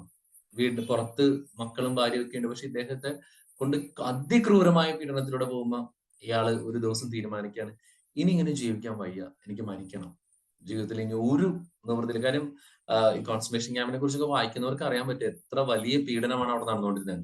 നമുക്കറിയില്ല, കോൺസെൻട്രേഷൻ ക്യാമ്പിൽ ഒരാള് രക്ഷപ്പെട്ട് കഴിഞ്ഞാല് ആരെങ്കിലും ജയിലെങ്ങാനും ചാടി രക്ഷപ്പെടുക 10 പേരെ കൊല്ലും. അങ്ങനത്തെ ഉള്ള നിയമം. അതുപോലെ ഭക്ഷണവും ഇല്ല, ഇരുട്ടുമുറി, അടി, പിടി, അങ്ങനെയുള്ള ഒരു സാഹചര്യമാണ്. ഇയാള് മരിക്കാൻ തീരുമാനിച്ച്, മരിക്കണമല്ലോ, എങ്ങനെയും മരിക്കണല്ലോ, തൂങ്ങിച്ചാവാനുള്ള സംവിധാനങ്ങളില്ല. ഇദ്ദേഹം ഒരു ബ്ലേഡ് എവിടെ നിന്ന് ഒപ്പിച്ചു, പുറത്ത് എവിടെയോ പോയിട്ട് ഒരു ബ്ലേഡ് ഒപ്പിച്ചു. അപ്പം ഇയാളൊരു ഡോക്ടറാണ്. അപ്പം ഇദ്ദേഹത്തിന് വെയിൻ കട്ട് ചെയ്യണം. അപ്പൊ അറിയാം, എല്ലാ വെയിനും കൂടി വെറുതെ വരഞ്ഞു കഴിഞ്ഞാൽ ചാവില്ല എന്നറിയാം. ചത്തില്ലെങ്കിൽ പിന്നെ ഇവര് ഇടിച്ചു കൊല്ലും. അതിലും ഭേദം ചെയ്യാൻ വേണ്ടിയിട്ട് ഇദ്ദേഹം ഒരു ക്യാമ്പിന്റെ മുകളിൽ ഒരു ചെറിയൊരു വിൻഡോ ഉണ്ട്. അപ്പൊ ഈ ലൈറ്റ് കറക്റ്റ് വെയിൻ കിട്ടാൻ വേണ്ടി ഇയാൾ എന്തൊക്കെയോ ഒരു സാധനം സംഘടിപ്പിച്ച് ഇയാള് പൊങ്ങി വലിഞ്ഞ് ഈ വെയിൻ കാണാൻ വേണ്ടിയിട്ടാണ് ഇയാള് ഇതിന്റെ മുകളിലേക്ക് ചെല്ലുന്നത്. അപ്പൊ പെട്ടെന്ന് ആ വിൻഡോയിലൂടെ ഇയാൾ പുറത്തേക്ക് കാണാണ്. പുറത്തേക്ക് ഇദ്ദേഹം നോക്കുന്ന സമയത്ത് കാണുന്നത്, കാരണം അതുവരെ പുറം ലോകം കാണാൻ പറ്റുന്നില്ല. ഒരു ക്യാമ്പിന്റെ ഉള്ളിൽ ഇരുട്ടുമുറിയിലാണ് ജീവിക്കുന്നത്. പക്ഷെ ഈ ജനലിന്റെ ഉള്ളിലൂടെ ഇയാൾ പുറത്തേക്ക് നോക്കിയപ്പോ ഇയാൾ കണ്ടത് വസന്തം ഇങ്ങനെ വരികയാണ്. ഇല കൊഴിഞ്ഞ സമയമൊക്കെ കഴിഞ്ഞിട്ട് ആ വിന്റർ സീസൺ ഒക്കെ കഴിഞ്ഞ് ഇല കൊഴിഞ്ഞ മരങ്ങളൊക്കെ പുതിയ ഇലകൾ ഇങ്ങനെ വരുന്നു, നല്ല ഭംഗിയുള്ള പൂക്കൾ വരുന്നു, ഭയങ്കര ഭംഗി, പ്രകൃതി ഇങ്ങനെ എന്താ പറയുക വളരെ ബ്യൂട്ടിഫുൾ ആയിട്ട് മാറിക്കൊണ്ടിരിക്കുന്ന സീനാണ് ഇദ്ദേഹം കാണുന്നത്. ഇദ്ദേഹത്തിന്റെ മനസ്സിൽ വലിയൊരു സ്പാർക്ക് ഉണ്ടായി. ഇദ്ദേഹം മറ്റേ ബ്ലേഡ് കളഞ്ഞിട്ട് ഇദ്ദേഹം തിരിച്ച് എന്തായാലും, അതായത് പ്രകൃതിയിൽ ഒരു ഒരു ഒരു ശരത്കാലവും അതുപോലെ ഇതൊക്കെ കഴിഞ്ഞാൽ ഒരു എന്താ പറയുക, ഒരു ബ്ലോസം സീസൺ ഉണ്ട്. പ്രകൃതിയുടെ ഒരു സൈക്കിൾ അങ്ങനെയാണ്. ഇല പൊഴിയാനൊരു കാലം, പുതിയ നാമ്പുകൾ വരാനൊരു കാലം, പുതിയ ഫ്രൂട്ട്സ് വരാനൊരു കാലം, ഫലത്തിനൊരു കാലമുണ്ടെന്ന് ഇദ്ദേഹം തിരിച്ചറിയുകയും ഇദ്ദേഹം ആ മരണത്തിൽ നിന്ന് തിരിച്ചു വന്ന് വലിയ പ്രതീക്ഷയോടെ, അതായത് ഞാൻ ഇവിടുന്ന് തിരിച്ചു വരും, ഈ ക്യാമ്പിൽ ഞാൻ പുറത്തു കിടക്കും, ജീവിതത്തിന്റെ ഏറ്റവും ബെസ്റ്റിലേക്ക് ഞാൻ തിരിച്ചു വരുന്ന പ്രതീക്ഷയിലൂടെ ആ ക്യാമ്പിലെ ഓരോ പീഡനങ്ങളിലും ഇദ്ദേഹം സഹിക്കുകയും മുന്നോട്ട് പോവുകയും ചെയ്തു. അങ്ങനെ രക്ഷപ്പെട്ടവരിൽ, കോൺസെൻട്രേഷൻ ക്യാമ്പിൽ നിന്ന് പുറത്തു വന്നതിൽ ഇദ്ദേഹം വരുന്നു. അതിനുശേഷം അദ്ദേഹം വലിയൊരു ട്രെയിനറും ഒരുപാട് പുസ്തകങ്ങൾ എഴുതുന്ന ഒരു വ്യക്തിയായിട്ട് അദ്ദേഹം മാറി. അപ്പൊ ഞാൻ പറഞ്ഞു വെച്ചാൽ അദ്ദേഹത്തിന് ആ തിരിച്ചു വരാനുള്ളൊരു കപ്പാസിറ്റി കൊടുത്തത്, എത്ര കൊടിയ പീഡനങ്ങളിലൂടെ പോകുമ്പോഴും തിരിച്ചു വരാൻ പ്രത്യാശ കൊടുത്തത് ആ ഒരു ഹോപ്പാണ്. എനിക്ക് തിരിച്ചു വരാൻ പറ്റും, വീണ്ടും എൻ്റെ മക്കളെ കാണാൻ പറ്റും. അപ്പൊ ഈ മാൻ സെർച്ച് ഫോർ മീനിങ് എന്ന് പറയുന്ന പുസ്തകത്തില് അദ്ദേഹം പറയുന്ന വെച്ചാൽ in concentration he observe that those who with a sense of purpose survived longer. അതായത് ഫാമിലിയോ വിശ്വാസമോ അല്ലെങ്കിൽ ഫ്യൂച്ചറിനെ കുറിച്ചുള്ള അങ്ങനെ കോൺസെൻട്രേഷൻ ക്യാമ്പിൽ ഫെയ്ത്ത് ഉണ്ടായിരുന്നവര്, അല്ലെങ്കിൽ ഒരു ഫ്യൂച്ചറിസ്റ്റിക് ആയിട്ട് ചിന്തിച്ചിരുന്ന ഒരാളുകളൊക്കെയാണ് അവരതിൽ നിന്ന് പുറത്തു വന്ന്. He who has a why to live can bear almost any how. നമ്മളുടെ ഒരു പ്രതീക്ഷ ഉണ്ടെങ്കിൽ നമ്മൾ റെസിലിയന്റ്. നമുക്കൊരു പ്രതീക്ഷ നമ്മുടെ ജീവിതത്തിലേക്ക് ഇനി എനിക്ക് തിരിച്ചു വരണം, അല്ലെങ്കിൽ ഞാനിപ്പോ കടന്നു പോകുന്ന ഏറ്റവും വേർസ്റ്റ് സിറ്റുവേഷനിലൂടെയാണ്. ഐ നോ ദാറ്റ് സാമ്പത്തികമായിട്ട് ഞാൻ ബുദ്ധിമുട്ടിലാണ്, എന്റെ ജീവിതത്തിൽ എന്റെ റിലേഷൻഷിപ്പ് ബ്രേക്ക് ആണ്, എന്റെ ഹെൽത്ത് മോശമാണ്, അല്ലെങ്കിൽ എല്ലാ സംഗതികളും ഞാൻ അക്സെപ്റ്റ് ചെയ്യുന്നു. But I have a better future, I am not delayed. എന്റെ ജീവിതം ഇനി ഒരിക്കലും എന്താ പറയാ ഇങ്ങനെ സങ്കടത്തിൽ ഇങ്ങനെ കുഴിച്ചിടേണ്ട ഒരു സംഭവമല്ല. നിങ്ങൾക്ക് ആ ബ്ലോസം, അദ്ദേഹം ആ വിൻഡോയിലൂടെ കാണാൻ പോയ പോലെ ഒരു ബ്ലോസം നമ്മുടെ മനസ്സിൽ കാണാൻ പറ്റിയാണല്ലോ, we will be more resilient. നമ്മൾ ഇന്നത്തെ ഈ വിഷമങ്ങളിൽ സങ്കടങ്ങളിൽ നമ്മളിങ്ങനെ തളച്ചിട്ട് നമ്മളെ തന്നെ കുരുക്കി കളയും. നമുക്ക് വളരെ ശക്തിയോടുകൂടി പ്രതീക്ഷയോടെ നിൽക്കാൻ പറ്റും. അതിന് വേണ്ട എല്ലാം പ്രപഞ്ചം തരുമെന്ന് നമുക്കറിയാം. രണ്ടാമതായിട്ട് നമ്മൾ ശ്രദ്ധിക്കേണ്ട ഒരു കാര്യം എന്താണെന്ന് വെച്ച് കഴിഞ്ഞാല്, നമുക്കൊരു ഗ്രോത്ത് മൈൻഡ് സെറ്റ് വളരെ അത്യാവശ്യമാണ്. ഗ്രോത്ത്, ഗ്രിറ്റ് എന്ന് കേട്ടോ? ഗ്രിറ്റ് ആരെങ്കിലും കേട്ടോ? ഗ്രിറ്റ് ഇല്ലെങ്കിൽ ഇല്ലാന്ന് ടൈപ്പ് ചെയ്തു. ഗ്രിറ്റ് ഞാൻ ക്ലാസ്സിന് എടുത്തിട്ടുണ്ടായിരുന്നു. പോയോ എല്ലാവരും? ഇവിടെ ഉണ്ടാവും? No, okay, very good very good very good very good very good. No കുറെ വരുന്നുണ്ട്. Okay, very good, thank you. So grit എന്ന് പറഞ്ഞാൽ പാഷനും പെർസെവറൻസും കൂടി ചേരുന്ന ഒരു മഹത്തായ സംഭവമാണ്. ഒരു നല്ലൊരു ബുക്കാണ്, അത് വായിക്കാനാണെങ്കിൽ നിങ്ങൾ വായിച്ചാൽ ഏറ്റവും ബെസ്റ്റ് ആണ്. അപ്പൊ അതിൽ അവർ പറയുന്ന കേസ് വെച്ചാല്, നിങ്ങളുടെ ടാലന്റിനോ നിങ്ങളുടെ കഴിവുകൾക്കോ ഒന്നും ഒരു പ്രാധാന്യമില്ല. നിങ്ങൾ ഒരു കാര്യത്തിൽ വളരെ പാഷനേറ്റ് ആയിട്ട് പെർസീവ് ആയിട്ട് ചെയ്യാൻ പറ്റിക്കഴിഞ്ഞാൽ you can exceed the people who has talent. ഇപ്പം ഞാനത് പലപ്പോഴും പറഞ്ഞിട്ടുള്ള ഒരു കാര്യമാണ്. നമ്മളിപ്പം ഇപ്പൊ നമുക്ക് ഭയങ്കര കഴിവുണ്ട് വിചാരിച്ചു, ഇപ്പം യേശുദാസിന് നന്നായിട്ട് പാടാൻ കഴിയും. ഈ യേശുദാസ് പോലും പിന്നിലോട്ട് പോകും എങ്ങനെ? വേറൊരാള് അദ്ദേഹത്തെ കഴിവില്ലെങ്കിലും, മീൻസ് അത്ര കഴിവില്ലെങ്കിൽ പോലും എല്ലാ ദിവസവും പ്രാക്ടീസ് ചെയ്യും, എല്ലാ ദിവസവും മുന്നോട്ട് പോവുകയും എല്ലാ ദിവസവും അതിനുവേണ്ടി പ്രയത്നിക്കുകയും ചെയ്യുന്ന ആൾക്ക് യേശുദാസിനെ തോൽപ്പിക്കാൻ പറ്റും. പക്ഷെ യേശുദാസിന് ഇപ്പോഴും തോൽപ്പിക്കാൻ പറ്റാത്തതിന്റെ കാര്യം വെച്ചാല് അദ്ദേഹത്തിന് ടാലന്റ് ഉണ്ട്, അദ്ദേഹം പെർസീവിയർ ആണ്. നിങ്ങൾക്ക് എത്ര പേർക്ക് അറിയാമെന്ന് പറഞ്ഞാ ഈ 80 വയസ്സിനോട്, എനിക്ക് 80 വയസ്സായെന്ന് തോന്നുന്നു, അടുക്കുമ്പോഴും അദ്ദേഹം ഡെയിലി 2-2.5 മണിക്കൂർ സാധകം ചെയ്യുന്നുണ്ട്, പ്രാക്ടീസ് ചെയ്യുന്നുണ്ട് പാട്ട്. അതുകൊണ്ട് അദ്ദേഹത്തെ തോൽപ്പിക്കാൻ പറ്റൂല. ക്രിക്കറ്റ് പ്ലെയർ ആണെങ്കിലും ആരാണെങ്കിലും അവരുടെ ഫീൽഡിൽ ഒരാൾ ടാലന്റ് ഉണ്ട് എന്ന് പറഞ്ഞ് വെറുതെ ഇരുന്ന് കഴിഞ്ഞാല് അദ്ദേഹം കുറച്ച് കഴിയുമില്ലാതെ. പക്ഷെ ടാലന്റ് അത്ര ഇല്ലാത്ത ഒരാള് കണ്ടിന്യൂസ് ആയിട്ട് അതിനകത്ത് വർക്ക്ഔട്ട് ചെയ്ത് നമ്മൾ വരാണെങ്കിൽ it's going to be miracle. നമുക്ക് അതിനെ ഏറ്റവും വലിയ, ഇപ്പം ഫിലിം ആക്ടേഴ്സിലൊക്കെ നോക്കി കഴിഞ്ഞാൽ ഏറ്റവും വലിയൊരു എക്സാമ്പിൾ എന്താ പറയുന്നത് വെച്ചാല്, നമുക്ക് നമ്മുടെ മെയിൻ 2 M's ആണ് മോഹൻലാൽ മമ്മൂട്ടി. മോഹൻലാലിനെ കുറിച്ചും മമ്മൂട്ടിയെ കുറിച്ചും വളരെ റിസർച്ചും പഠനങ്ങളൊക്കെ നടക്കുന്നുണ്ട്. അപ്പൊ ഏറ്റവും കൂടുതൽ ആളുകൾ പറയുന്നത് ഏതൊരു ഡയറക്ടേഴ്സും പറഞ്ഞു വെച്ചാൽ Mohanlal is a born actor. അദ്ദേഹത്തിന് ബോൺ ആക്ടറാണ്. അദ്ദേഹം വളരെ നാച്ചുറൽ ആയിട്ടാണ് ചെയ്യുന്നത്. പലപ്പോഴും മോഹൻലാലിനൊക്കെ ചോദിച്ചാൽ അറിയാൻ പറ്റും, അദ്ദേഹം പല ക്യാരക്ടേഴ്സിലേക്കും കൂട് വിട്ട് കൂട് മാറുന്നതൊക്കെ വിത്തിൻ സെക്കൻഡ്സ് കൊണ്ടാണ്. അപ്പൊ അതുകൊണ്ട് ആ സമയത്ത് എന്ത് ചെയ്തെന്ന് പുള്ളിക്ക് തന്നെ ചില സമയത്ത് ഓർമ്മ ഉണ്ടാവില്ല. എന്ന് വെച്ചാൽ അത്രയും ഇൻസ്റ്റിങ്ക്റ്റ് ആയിട്ട് God has given the blessing. But if you take മമ്മൂട്ടിക്ക് ടാലൻസ് ഉണ്ട്. പക്ഷെ എനിക്ക് മമ്മൂട്ടിയിൽ കാണാൻ കഴിഞ്ഞ പെർസീവറൻസ് ആണ്. അതായത് ഓരോ ദിവസവും തന്നെ ഇംപ്രൂവ് ചെയ്യാൻ വേണ്ടിയിട്ടുള്ള ശ്രമങ്ങളാണ് മമ്മൂട്ടി എന്ന് പറഞ്ഞ ഒരു മഹാനടനെ ക്രിയേറ്റ് ചെയ്തത്. അതുകൊണ്ടാണ് ഒരിക്കൽ ഫാസിലിന്റെ അടുത്ത് ചോദിച്ചു ആരാണ് ബെസ്റ്റ് ആക്ടർ.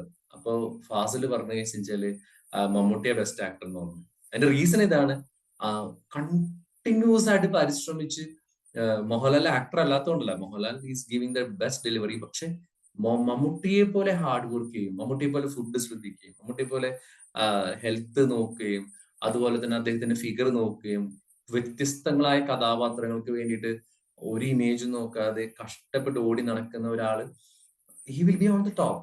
നമുക്ക് അതിനകത്ത് ഒരു സംശയം ഇല്ലാത്ത ഒരു കാര്യമാണ്.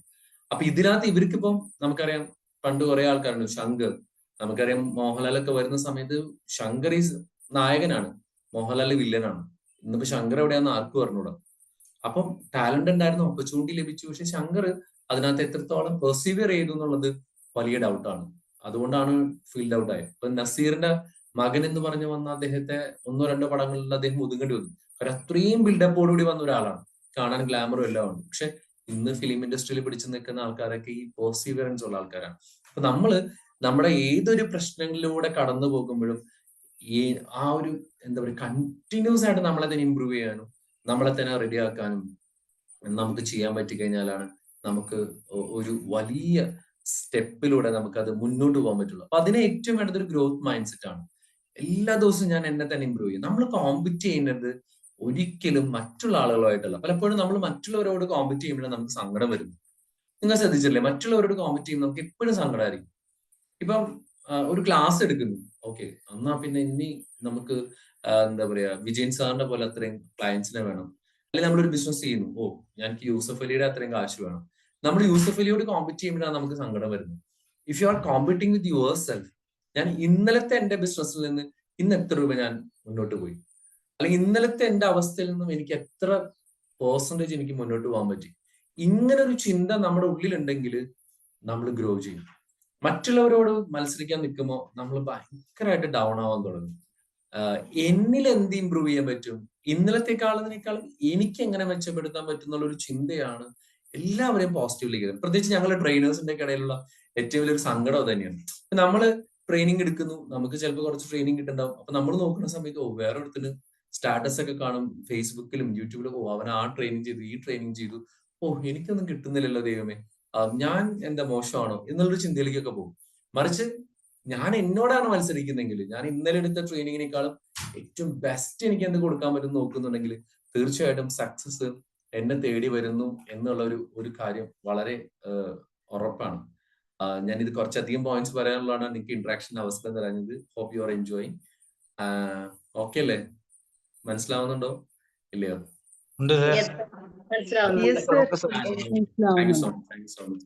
എനിക്ക് ഇന്ററാക്ഷൻ ഒക്കെ തരുന്ന ലാസ്റ്റ് പോയിന്റ് എന്താന്ന് വെച്ച് കഴിഞ്ഞാല്, നിങ്ങള് ഒരു സപ്പോർട്ട് സിസ്റ്റം നിങ്ങൾ യൂസ് ചെയ്യണം എന്നുള്ളതാണ്. ഞാൻ പറയില്ലേ, നമുക്ക് മലയാളികൾക്ക് ഏറ്റവും വലിയ പ്രശ്നം ഇതാണ്. നമുക്ക് എപ്പോഴും കുറെ ആൾക്കാർ നല്ലതായിട്ടുണ്ട്, ആരോടൊന്നും നമ്മൾ ചോദിക്കില്ല. നമ്മൾ മെന്റലി ഡൗൺ ആയിരിക്കും. നമുക്ക് അറിയാവുന്ന ഒരാളോട് എന്നൊന്ന് സഹായിക്കാവോ എന്ന് ചോദിക്കാനായിട്ടുള്ള ഒരു വലിയ മനസ്സ് നമുക്ക് ഇല്ലാത്തതുകൊണ്ടാണ് നമ്മൾ പലപ്പോഴും തകർന്നു. നമ്മൾ ഒറ്റയ്ക്കാവുന്ന സമയത്ത് നമ്മൾ പലപ്പോഴും വീണു പോകും. ചില ആളുകളൊക്കെ ഉണ്ട്, വളരെ ഞാനൊക്കെ ഭയങ്കര ബിസിനസ്സുകാരനാണ്, ഭയങ്കര അടിപൊളിയാണെന്നൊക്കെ പറയുമ്പോൾ പോലും ചില നിമിഷങ്ങളിൽ നമ്മൾ തകർന്നു പോകുന്ന നിമിഷങ്ങളുണ്ട്. അപ്പൊ സാമ്പത്തികമായിട്ടാണോ അല്ലെങ്കിലും ഒരു help, asking help is very important. അപ്പൊ നിങ്ങൾ ബുദ്ധിമുട്ടിരിക്കുന്ന സമയത്ത് നിങ്ങളെ വേണ്ടപ്പെട്ടവരോട്, അല്ലെങ്കിൽ നിങ്ങൾക്ക് അറിയാം ഇന്ന അടുത്ത് പോയി കഴിഞ്ഞാൽ അയാൾ എന്നെ ഒരു അഡ്വൈസ് തരും, അല്ലെങ്കിൽ എന്നെ സപ്പോർട്ട് ചെയ്യും, നമ്മൾ ചോദിക്കണം. അല്ലാതെ നേരെ പോയിട്ട് ആത്മഹത്യയല്ല ചെയ്യേണ്ടത്. നമ്മുടെ പല ആളുകളും ചെയ്യുന്ന ഒരു സംഭവം അതാണ്, ഒരാളോടും ചോദിക്കൂല. അപ്പൊ ചില ആളുകളൊക്കെ ആത്മഹത്യ ചെയ്യുമ്പോൾ പറയും, ഇപ്പൊ ഞങ്ങളുടെ അടുത്തൊക്കെ ഈ അടുത്ത് എത്രയോ സംഭവങ്ങളുണ്ടായി. ചിലപ്പോൾ സാമ്പത്തിക പ്രശ്നങ്ങളായി, പുറമെ നോക്കുമ്പോൾ ഇവർ ഭയങ്കര കാശുകാരാണ്, അടിപൊളിയാണ്. പക്ഷെ അവർക്ക് കുറെ കടങ്ങളുണ്ടായിരുന്നു.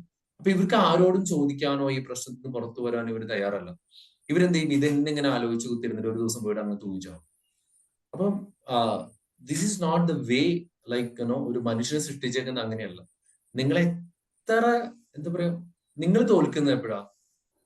നിങ്ങൾ ഉള്ളുകൊണ്ട് തോക്കുമ്പോഴാണ് തോക്കുന്നത്. വേറൊരാൾക്ക് നമ്മൾ തോൽപ്പിക്കാൻ പറ്റൂല. നമ്മൾ ചിലപ്പോൾ അടിച്ചടിച്ചടിച്ച് ഒതുക്കി നമ്മളിങ്ങനെ എന്താ പറയാ താഴേക്ക് ഇങ്ങനെ വെക്കാൻ പറ്റും. പക്ഷെ നമ്മളെ നശിപ്പിക്കാനായിട്ട് ആർക്കാ പറ്റുള്ളൂ? നമുക്കേ പറ്റുള്ളൂ. നമ്മളെ നശിപ്പിക്കാൻ വേറെ ഒരൊരുത്തനും പറ്റൂല. കാരണം അൺടിൽ അൺലെസ് നമ്മുടെ ആ ഹോപ്പ് വിടുന്നവര്, അതായത് ഇത്ര തകർത്ത് കളഞ്ഞാലും, കൊന്നു കളഞ്ഞാൽ പിന്നെ നമുക്കൊന്നും ചെയ്യാനില്ല. നമ്മളൊരാൾ നമ്മുടെ ജീവൻ കളഞ്ഞാൽ നമുക്ക് പറയില്ല. പക്ഷെ അല്ലാതെ നമ്മൾ എത്ര താഴേക്ക് കൊണ്ടുപോയി കഴിഞ്ഞാലും നമ്മുടെ ഉള്ളിൽ ആ ഫയർ ഉണ്ടെങ്കിൽ എൻറ്റയർ പ്രപഞ്ചവും നമ്മുടെ കൂടെ നിൽക്കും. ആ ഒരു ഫയറും ആ ഒരു ഹോപ്പും നമുക്ക് വേണം. അങ്ങനെ വരുന്ന സമയത്ത് നമുക്ക് വേണ്ടപ്പെട്ടവരുടെയൊക്കെ സപ്പോർട്ട് എടുക്കാം, അഡ്വൈസ് ചോദിക്കാം. സാറേ, ഞാൻ ഇങ്ങനെ ഒരു പ്രശ്നത്തിലാണ്, ഞാൻ എന്താ ചെയ്യുന്നത്? അപ്പൊ അങ്ങനെയാണെങ്കിൽ അങ്ങനെ നമ്മളെ സഹായിക്കുമെന്ന് ഉറപ്പുള്ളവരുടെ നമുക്ക് ചോദിക്കാം. ആ സപ്പോർട്ട് സിസ്റ്റം നമുക്ക് എടുക്കാം. അപ്പോ നമുക്ക് വളരെ ശക്തിയോടുകൂടി തിരിച്ചു വരാൻ പറ്റും. വളരെ ശക്തിയോട് തിരിച്ചു വരും. നമ്മുടെ ജീവിതം ഇങ്ങനെ എന്താ പറയാ മറ്റുള്ളവരുടെ കയ്യിലെ ഒരു കളിപ്പാട്ടങ്ങളായിട്ട് തീരേണ്ട ഒരു ജീവിതമല്ല. നമുക്ക് നമ്മുടേതായ സ്വപ്നങ്ങളും നമ്മുടേതായ പ്രതീക്ഷകളും നമ്മുടേതായ രീതിയിലേക്ക് നമുക്ക് വേണം. അത് നമ്മൾ നമ്മുടേതായ ഒരു ലൈഫ് നമ്മൾ ജീവിക്കണമെങ്കിൽ ഏറ്റവും ആദ്യം വേണ്ടത് നമുക്കൊരു ഗോൾ ഉണ്ടാവുക, നമ്മുടെ ഒരു ബെസ്റ്റ് ഗോൾ ഉണ്ടാവുക, ഒരു പർപ്പസ് ലൈഫിൽ ഉണ്ടാവുക. ഈ ലൈഫിൽ എനിക്ക് എന്താ വേണ്ടതെന്ന് കൃത്യമായിട്ട് മനസ്സിലാക്കാൻ പറ്റുക. അങ്ങനെ ചെയ്തു കഴിഞ്ഞാൽ തീർച്ചയായിട്ടും നമ്മുടെ ലൈഫ് ഭയങ്കര ബ്യൂട്ടിഫുൾ ആയിരിക്കും. പിന്നെ ഞാൻ പറഞ്ഞില്ലേ, ഇന്ന് പ്രശ്നങ്ങളില്ലാതെ ഒരു ലൈഫില്ല. ഇപ്പം ഒറ്റ കാര്യം കൂടി പറഞ്ഞ് ഞാൻ ഈ ക്ലാസ് അവസാനിപ്പിക്കും. നിങ്ങൾ ECG കണ്ടിട്ടുണ്ടാവും? ECG കണ്ട എത്ര പേരുണ്ട്? ECG എങ്ങനെയാണ്? സ്ട്രെയിറ്റ് ലൈൻ ആണോ? സ്ട്രെയിറ്റ് ലൈൻ ആണെങ്കിൽ അതിന്റെ അർത്ഥം നിങ്ങൾ തട്ടിപ്പോയെന്നാണ്. നിങ്ങളുടെ ECG സ്ട്രെയിറ്റ് ലൈൻ ആണെങ്കിൽ that means you are dead. അപ്പോൾ ECG എപ്പോഴും മുകളിലോട്ടും താഴോട്ടുമുള്ള ഒരു ഫ്ലക്ച്വേഷൻസ് ആണ്. So human lifes are like if you are നിങ്ങൾ അലൈവ് ആണെന്ന് വിചാരിക്കുന്നുണ്ടെങ്കിൽ നിങ്ങൾക്ക് എപ്പോഴും ഒരു ഹാപ്പിയസ്റ്റ് മൊമെന്റ് ഒന്നും ഉണ്ടാവില്ല. അത് ആർക്കും ഉണ്ടാവില്ല. ഈ ലേറ്റസ്റ്റ് പഠനങ്ങൾക്ക് വരുന്നത്, ഈ അടുത്തൊരു ബുക്ക് അതിനെ കുറിച്ച് തന്നെ വന്നിട്ടുണ്ട്. അവർ പറഞ്ഞനുസരിച്ച് നമ്മുടെ ഒരു ഹൈ പീക്ക് ഓഫ് പ്രഷർ പോയിന്റിൽ എത്തിക്കഴിഞ്ഞാൽ നമ്മുടെ ബ്രെയിൻ തന്നെ ഒരു സാഡസ്റ്റ് പോയിന്റ് കണ്ടെത്തുന്നു പറഞ്ഞു, കുറച്ച് താഴേക്ക് വരാൻ വേണ്ടിയിട്ട്. അങ്ങനെ ഒരു സിറ്റുവേഷൻ നമ്മുടെ ലൈഫിൽ ക്രിയേറ്റ് ചെയ്യും. അപ്പോൾ സങ്കടങ്ങൾ വരുമ്പോഴും ഏറ്റവും ഡീപ്പർ ലൈഫിൽ നമ്മൾ സങ്കടങ്ങളിലേക്ക് വന്നാൽ പോലും അവിടെ നിന്ന് പ്രഷർ പോയിന്റിലേക്ക് കയറാനുള്ള കപ്പാസിറ്റി ബ്രെയിൻ ഉണ്ട്. പക്ഷെ നമ്മൾ അതിനെ ആക്ടിവേറ്റ് ചെയ്യണമെന്ന് മാത്രം. അപ്പോൾ ഇപ്പോഴും ഒരു ചെറിയ ചെറിയ ഉയർച്ച താഴ്ചകളോടുകൂടിയാണ് ജീവിതമാണ്. അപ്പോഴാണ് നമ്മൾ ജീവിക്കുന്നത്. അല്ലാണ്ട് നിങ്ങളൊന്ന് ആലോചിച്ച് നോക്കി, നിങ്ങൾക്ക് എല്ലാവരും ഉണ്ട്, എല്ലാം ഹാപ്പിയാണ്. നിങ്ങളും മരിച്ചുവോ? നിങ്ങൾക്ക് സത്യം പറഞ്ഞാൽ എല്ലാം ഹാപ്പിയാണ്. നിങ്ങൾ കുറച്ച് കഴിയുമ്പോൾ നിങ്ങൾ ആത്മഹത്യ ചെയ്യും. കാര്യം ജീവിതത്തിൽ ഒരു സ്ട്രഗിൾ ഇല്ലാതെ എങ്ങനെ നമ്മൾ മുന്നോട്ട് പോകും? നമ്മളെ ഡെയിലി നമ്മളെ ഫൈറ്റ് ചെയ്യാനായിട്ട് ചിന്തിക്കുന്ന പറഞ്ഞിട്ടുണ്ടെങ്കിലല്ലേ നമുക്ക് മുന്നോട്ട് പോകാൻ പറ്റുള്ളൂ. വളരെ രസകരമായ ഒരു പുസ്തകമാണ് മറ്റേ പൗലോ കൊയ്ലോയുടെ എനിക്ക് വളരെ ഇഷ്ടപ്പെട്ട ഒരു പുസ്തകമാണ് വെറോണിക്ക ഡിസൈഡ്സ് ടു ഡൈ എന്നൊരു ബുക്ക് ഉണ്ട്. വളരെ രസകരമായ നോവലാണ്. അതിലൊരു വെറോണിക്ക എന്ന് പറയുന്ന പെൺകുട്ടി ആത്മഹത്യ ചെയ്യുന്നതിന്റെ റീസൺ എന്താണെന്ന് വെച്ചാൽ, ആത്മഹത്യ ചെയ്യാൻ ശ്രമിക്കുന്നതിന്റെ റീസൺ എന്താണെന്ന് വെച്ചാൽ, അവള് നോക്കുമ്പോൾ ഒരു കുഴപ്പമില്ല, ഒരു പ്രശ്നവുമില്ല. എനിക്ക് എല്ലാം കൊണ്ട് സമ്പത്തുണ്ട്, എനിക്ക് മറ്റേ ഇതുണ്ട്, പക്ഷെ ജീവിതത്തിൽ ഒരു അർത്ഥവുമില്ല. അതുകൊണ്ട് ഞാൻ ആത്മഹത്യ ചെയ്യും. ഇപ്പൊ 2035 ഒക്കെ ആകുമ്പോഴേക്കും 2030-35 ഒക്കെ ആകുമ്പോഴേക്കും കൂടുതൽ ആളുകൾ ആത്മഹത്യ ചെയ്യുന്നതിന്റെ കാരണം എന്ന് വെച്ച് കഴിഞ്ഞാല് ബോർഡം ആയിരിക്കും എന്ന് പറഞ്ഞു. ബോർഡം കൊണ്ട് ആൾക്കാർ ആത്മഹത്യ ചെയ്യുന്നത് എന്ന് വെച്ചാൽ, ഇപ്പം നമുക്കറിയാം പല ആളുകളും ജീവിതത്തിലെ പ്രശ്നങ്ങൾ ഒഴിവാക്കാൻ വേണ്ടി കല്യാണം കഴിക്കുന്നില്ല ഇപ്പോഴത്തെ പിള്ളേര്. എന്ന് വെച്ചാല് ഭർത്താവായിട്ടുള്ള പ്രശ്നങ്ങൾ, ഭാര്യയായിട്ടുള്ള പ്രശ്നങ്ങൾ, പല പെൺകുട്ടികൾക്കും കല്യാണം കഴിക്കാൻ താല്പര്യമില്ല. അപ്പൊ ഒരു സിംഗിൾ ലൈഫ് മതി, ഇഷ്ടമുള്ള സ്ഥലത്ത് പോകാം, ഇഷ്ടമുള്ള കംപ്ലീറ്റ് എല്ലാം എൻജോയ് ചെയ്ത് നിങ്ങൾ നടക്കാം.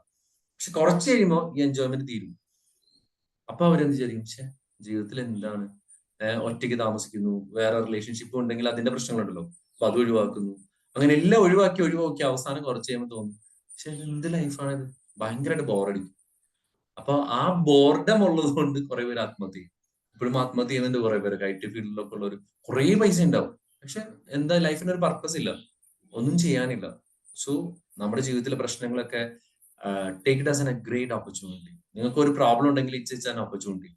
ഭൂമിയിലുള്ള ഏത് പ്രോഡക്റ്റ് പുതിയത് ഡെവലപ്പ് ചെയ്തിട്ടുണ്ടെങ്കിലും it's all came from A problem. So if you have A problem, you always think okay what is the opportunity behind this. അങ്ങനെ ചെയ്യാൻ നിങ്ങൾക്ക് പറ്റട്ടെ. നിങ്ങൾ കൂടുതൽ റെസിലിയന്റ് ആവട്ടെ. ലൈഫ് ഭയങ്കര സന്തോഷകരമാവട്ടെ. Thank you so much. Thanks lot for listening. I hope you bore അടിച്ചില്ല എന്ന് വിചാരിക്കുന്ന കാര്യം ഞാൻ വളരെ എന്താ പറയാ, നിങ്ങൾക്ക് അവസരം തരാതെ ഞാൻ ഒറ്റയടിക്ക് ക്ലാസ് എടുത്തു.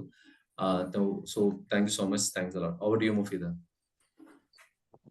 Okay, thank you, Austin sir. Thank you so much. നല്ല സെഷൻ തന്നെയായിരുന്നു. സോ ടീം എന്താണ് നിങ്ങൾക്ക് പറയാനല്ലേ? എന്തെങ്കിലും ഡൗട്ട്സ് ക്ലിയർ ചെയ്യാനോ? Good morning. Good morning. വളരെ നന്നായിരുന്നു. ആദ്യം മുതൽ ലാസ്റ്റ് വരെയും നല്ലൊരു സ്പീഡിൽ തന്നെയായിരുന്നു. ഇത്ര സമയം പോയത് അറിഞ്ഞില്ല. ഗൾഫ് ജീവിതം കുറെ അറിയാവുന്ന ഒരാളും കൂടിയാണ്. എന്തായാലും നന്നായിരുന്നു, വളരെ നന്നായിരുന്നു. Thank you so much. Thanks a lot. Okay, thank you, Murthy sir. Mustafa sir. Sir mute ആണ് സാറേ, മ്യൂട്ട് ആണ്. അൺമ്യൂട്ട് ചെയ്യാവോ? Mustafa sir മ്യൂട്ട് ആണ്.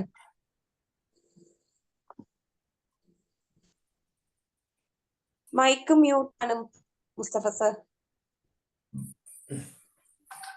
ഒരു റിക്വസ്റ്റ് കൊടുക്കാവോ? അൺമ്യൂട്ട് ആക്കിട്ട്. പറഞ്ഞോളൂ മുസ്തഫ സാർ, പറഞ്ഞോളൂ. അല്ല, നല്ലൊരു ക്ലാസ് ആയിരുന്നു. ഞാനും പ്രവാസി ജീവിതം ഉണ്ടായിരുന്നു. അതുപോലെ നല്ലൊരു കേട്ടപ്പോൾ നല്ല ജീവിതത്തിൽ ഒരുപാട് മാറ്റങ്ങൾ സംഭവിക്കാൻ നല്ലൊരു ക്ലാസ് ആയിരുന്നു. Thank you. നമ്മളത് ശ്രദ്ധിക്കുക. Thank you sir, thank you so much. Okay, thank you, Mustafa sir. Unikrishna sir. Good morning all of you. Good morning. നല്ലൊരു പ്രസന്റേഷൻ ആയിരുന്നു സാർ. കുറെ നാളായി സാറായിട്ട് ഇന്ററാക്ട് ചെയ്തിട്ട് ഇടയ്ക്ക് വാട്സപ്പിൽ വരാറുണ്ടെങ്കിലും നല്ലൊരു ക്ലാസ് ആയിരുന്നു. Thank you very much. Okay, thank you, Unikrishna sir. Sanit sir. Sir magic morning. Magic morning sir. Sir എല്ലാം ജീവിതത്തിൽ എല്ലാം നേടിയിട്ടും എല്ലാവരും സന്തോഷം നേടിക്കഴിഞ്ഞാല് ഒരു മനുഷ്യൻ ആത്മഹത്യയിലേക്ക് പോകുന്നു, അതിന്റെ ഒരു പൊരുൾ എനിക്ക് മനസ്സിലായി സാർ. ഓക്കെ ഓക്കെ, അത് ഞാൻ പറഞ്ഞത് സാർ. ഞാൻ പറഞ്ഞാൽ എല്ലാം സന്തോഷത്തിന് മാത്രമല്ല, ഞാൻ ഉദ്ദേശിച്ചാല് ഇപ്പം പലപ്പോഴും നമ്മുടെ ഒരു ഹാപ്പിനെസ് എന്ന് വെച്ചാൽ നമ്മുടെ ലൈഫ് ഞാൻ പറഞ്ഞല്ലോ ഒരു കയറ്റിറക്കങ്ങളാണ്. ഇപ്പൊ നിങ്ങൾക്ക് ഒന്നും നേടാനില്ല എന്ന് വിചാരിച്ചു, ഒരാളെ ഹാപ്പി ആവണമെന്ന് എപ്പോഴാ എല്ലാം റെഡിയായി, എല്ലാം ഒന്നും ചെയ്യാനില്ല. So what is A life purpose? ഞാൻ പറഞ്ഞത് എല്ലാവരും ആത്മഹത്യ ചെയ്യുന്നല്ല പറഞ്ഞത്. നിങ്ങളൊന്ന് ആലോചിച്ച് നോക്കി, എല്ലാം നേടിക്കഴിഞ്ഞു. നിങ്ങളിപ്പോ ഈ ഒരു ചെറിയ പ്രായത്തിൽ തന്നെ എനിക്കൊന്നും നേടാനില്ല. സോ നിങ്ങൾ എങ്ങനെ ജീവിതം മുന്നോട്ട് പോവാ? നമ്മൾ പിന്നെ ജോലിക്ക് പോകേണ്ട ആവശ്യമില്ല, കാര്യം ഇഷ്ടംപോലെ പൈസ ഉണ്ട്. നമ്മൾ വെറുതെ ഇരിക്കുന്നു. അപ്പൊ നമ്മൾ കുറച്ച് കഴിയുമ്പോൾ നമ്മളൊരു ഡീപ്പ് ഡിപ്രഷനിലേക്ക് പോകും. നിങ്ങൾ അങ്ങനെയുള്ള ആളുകളെ ശ്രദ്ധിച്ചാൽ മനസ്സിലാവും. അപ്പം നമ്മളെപ്പോഴും ശ്രദ്ധിക്കേണ്ട, ഞാൻ മനസ്സിൽ എല്ലാം ഹാപ്പി ആവാൻ വേണ്ടിയിട്ടാണ് നമ്മൾ ശ്രദ്ധിക്കുന്നത്. നമ്മുടെ ഡിസൈനിങ് അങ്ങനെ തന്നെയാണ്. അപ്പൊ എല്ലാം ഒരു സകലമായ തികഞ്ഞ ഒരാളെന്ന് പറഞ്ഞാല് നമ്മൾ പിന്നീട് ചെല്ലുന്ന പറയാ എന്താ പറയാ മോക്ഷോ ആത്മശാന്തിയോ അങ്ങനെയുള്ള ഒരു അവസ്ഥയിൽ മാത്രമാണ് അങ്ങനെ എല്ലാം ഹാപ്പി ആയിട്ടുള്ള ഒരാളെ കിട്ടുള്ളൂ. മനസ്സിലായോ? നമ്മുടെ അതിതീവ്രമായ, അതായത് നമ്മുടെ ബോഡിയിൽ നിന്ന് നമ്മൾ വിട്ട് എന്താ പറയാ, പലപ്പോഴും പല സന്യാസിമാരും അങ്ങനെ ചെയ്തിട്ടുണ്ട്. അവരൊക്കെയാണ് നടക്കുന്നതെന്ന് പറഞ്ഞാൽ ഇപ്പം അങ്ങനെ കണ്ട ആൾക്കാരാണ് നമ്മുടെ പല സന്യാസിമാർ. മീൻസ് അവർ തുണി പോലും എടുക്കാറില്ല. കാര്യം വെച്ച് കഴിഞ്ഞാല് അവർക്ക് അതൊക്കെ ഒരു ബാധ്യതയാണ്. അവർ പറയും അയ്യോ ഇതിന്റെ ആവശ്യമില്ല. നമുക്ക് പണ്ട് ഇന്ത്യയിലുണ്ടായിരുന്ന സന്യാസിമാരിൽ ഏറ്റവും അഹത്തെ ഏറ്റവും പരമമായ ഒരു സന്തോഷം കണ്ടെത്തിയവർ പിന്നെ വസ്ത്രം പോലും ധരിക്കാറില്ല. അവര് പാത്രം ഉപയോഗിക്കാറില്ല, അവർക്ക് വീടില്ല, അങ്ങനെയുള്ള ആളുകളാണ് അവർ ജീവിക്കുന്നത്. അപ്പൊ ഞാൻ അദ്ദേഹത്തിന് ഒരു അലക്സാണ്ടർ ചക്രവർത്തി ഒരു മഹർഷിനെ കാണാൻ പോയ ഒരു കഥ ഭയങ്കര രസമാണ്. അപ്പൊ അദ്ദേഹത്തെ പിടിച്ചോണ്ടിരാൻ പറഞ്ഞു. അപ്പൊ അദ്ദേഹം ചെല്ലില്ല എന്ന് പറഞ്ഞു. അപ്പൊ വന്നു കഴിയുമ്പോൾ പറഞ്ഞു ഞാൻ നിങ്ങളെ കൊല്ലും. അപ്പൊ കൊല്ലുന്ന പറഞ്ഞാൽ നിങ്ങൾ എന്നെ കൊന്നോ? എന്റെ ആത്മാവ് ലയിച്ചു കഴിഞ്ഞു, പിന്നെ നിങ്ങൾക്ക് എന്റെ ശരീരത്തെ കൊല്ലാൻ പറ്റില്ല, ഇത് കൊന്നിട്ട് വലിയ പ്രത്യേകിച്ച് ഗുണമൊന്നുമില്ല. അപ്പൊ അദ്ദേഹം തുണിയില്ലാതെ നടക്കുന്നത്. അപ്പൊ അദ്ദേഹത്തിനോട് ഒന്നുമില്ലേ? അപ്പൊ പുള്ളി പറഞ്ഞു എന്റെ ഒരു പാത്രം ഉണ്ടായിരുന്നു, ഭിക്ഷാപാത്രം ഉണ്ടായിരുന്നു, കാരണം ഭക്ഷണം കഴിക്കാൻ. പക്ഷെ ഒരു ദിവസം ഞാൻ കടലിലേക്ക് വരുന്ന സമയത്ത്, കടലിന്റെ അടുത്ത് പോയിരുന്നപ്പോ ഒരു പട്ടി ഈ മറ്റേ കടലിൽ നിന്ന് നക്കി കുടിക്കുന്ന കണ്ടു. ആ പട്ടി ആണ് എന്റെ അവസാനത്തെ ഗുരു. ആ പട്ടി എന്നെ പഠിപ്പിച്ചു ഭക്ഷണം കഴിക്കാൻ ഒരു പാത്രം പോലും വേണം. അങ്ങനെ പിച്ചപാത്രം പോലും ഒഴിവാക്കിയ ജീവിക്കുന്ന ആൾക്കാരാണ്. അപ്പൊ അവര് പരമമായ ആനന്ദത്തിൽ എത്തുന്നവരൊക്കെ അങ്ങനെയുള്ള ആൾക്കാരാണ്. അപ്പൊ അവർ ആത്മഹത്യ ചെയ്യുന്നില്ല. പക്ഷെ ഞാൻ പറഞ്ഞ നമ്മുടെ നോർമൽ ലൈഫിൽ അങ്ങനെയായിരിക്കും. അപ്പൊ നമുക്ക് എപ്പോഴും ജീവിതത്തിൽ എന്തെങ്കിലും നേടാനും നമുക്ക് വരുന്നത്, നമുക്ക് സ്ട്രഗിൾ തരുന്നതെന്ന് വെച്ചാൽ നമ്മൾ എപ്പോഴും ഇങ്ങനെ പിടിച്ചു നിർത്താൻ വേണ്ടിയിട്ടാണ്. അപ്പൊ അതുകൊണ്ട് സ്ട്രഗിളിനെ ഒരു പ്രോബ്ലം ആയിട്ട് കാണാതെ ഒരു ഓപ്പർച്യൂണിറ്റി ആയിട്ട് കാണാനാണ് ഞാൻ ഉദ്ദേശിച്ചത്. സാറിന് മനസ്സിലായെന്ന് വിചാരിക്കുന്നു. ഇല്ലെങ്കിൽ നമുക്ക് കുറച്ചും കൂടി പിന്നെ ഡിസ്കസ് ചെയ്യാം. Okay sir, okay sir. Thank you. Thank you Saneeth sir, thank you so much. Thank you Saneeth sir. Divya ma'am. Magic morning. Magic thank you morning. സ്റ്റിൻ സർ. Thank you Divya. കേൾക്കുന്നുണ്ടോ സാറേ? ദിവ്യ കേൾക്കാം, പറഞ്ഞോ. ആരാ പറഞ്ഞ? ദിവ്യ പറഞ്ഞോളൂ. സാറ് ആ പട്ടിയുടെ കഥ പറഞ്ഞപ്പോ എനിക്ക് വേറൊരു കാര്യം ഓർമ്മ വന്നു. ആശാരിമാര് പണിയെടുക്കുന്ന സമയത്ത് കാല് കൊണ്ട് മരത്തുമ്പോ ചവിട്ടി ഇരുന്നിട്ടാണ് പണിയെടുക്കുക. അപ്പൊ പണ്ടൊക്കെ അവര് പണിയെടുക്കുന്ന സമയത്ത് അവരിതിങ്ങനെ പലക നീങ്ങി നീങ്ങി പോവുത്ര. അങ്ങനെ അവരൊരു ദിവസം ഇതുപോലെ കണ്ടതാണ്, പട്ടി കാലുകൊണ്ട് ചവിട്ടി പിടിച്ചിട്ടാണ് ഇലയെന്ന് ഭക്ഷണം ഇങ്ങനെ നക്കി തിന്നണത് കണ്ടത്. അപ്പൊ ആശാരിമാർക്ക് തോന്നിയിട്ട കാല് കയറ്റി വെച്ചിട്ട് പണിയെടുത്താ മരം അവിടെ തന്നെ ഇരുന്നോളുന്ന്. ഇപ്പൊ സാറ് പറഞ്ഞേക്കാണ് ഓർമ്മ വന്ന. എന്ന് പറയണ പോലെ ഓരോരുത്തരും നമ്മളെ ജീവിതത്തിന്റെ വഴികാട്ടികളെ ആവും, ഓരോരോ അനുഭവങ്ങളാണ്. എന്തായാലും ഇനി നല്ല ക്ലാസ് ആയിരുന്നു സാറേ. Thank you so much.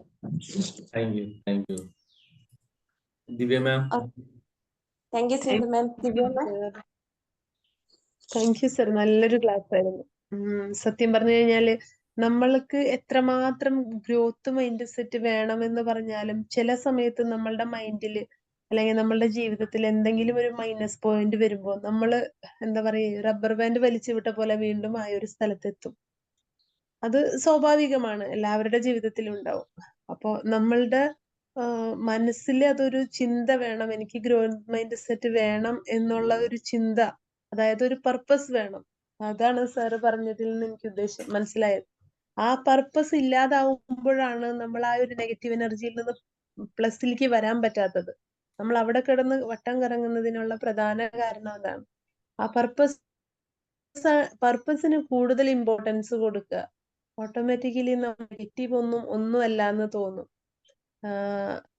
പലപ്പോഴും എനിക്ക് പറഞ്ഞ പോലെ എന്തല്ലേ, സത്യം പറഞ്ഞ ഈ ക്ലാസ് എനിക്കിട്ടാണോ എന്ന് സാറ് ഇതെന്ന് എനിക്ക് തോന്നിപ്പോയി. കാരണം വളരെ നല്ലൊരു മൈൻഡ് സെറ്റിൽ ഇരിക്കുന്ന ഒരു സമയത്താണ് എൻ്റെ ഒരു കുടുംബത്തിലെ ഒരാളുടെ ഫോൺ വന്നതും നമ്മളുടെ എഴുത്ത് വളരെ ഓപ്പോസിറ്റ് ആയിട്ട് സംസാരിക്കുന്നതും കേട്ടത്. അപ്പോ സത്യം പറഞ്ഞ മൈൻഡ് ഭയങ്കര എവിടേക്കൊക്കെയോ പോയി ഇപ്പൊ. അപ്പോഴാണ് ഞാൻ വിചാരിച്ചത്, വന്നിട്ട് ഞാൻ ഇത്രയധികം കാര്യങ്ങൾ ചെയ്തിട്ടും വീണ്ടും എന്റെ മൈൻഡ് സെറ്റ് നെഗറ്റീവ് ആവുന്നു. അവർക്ക് വേണ്ടിയിട്ടാണോ?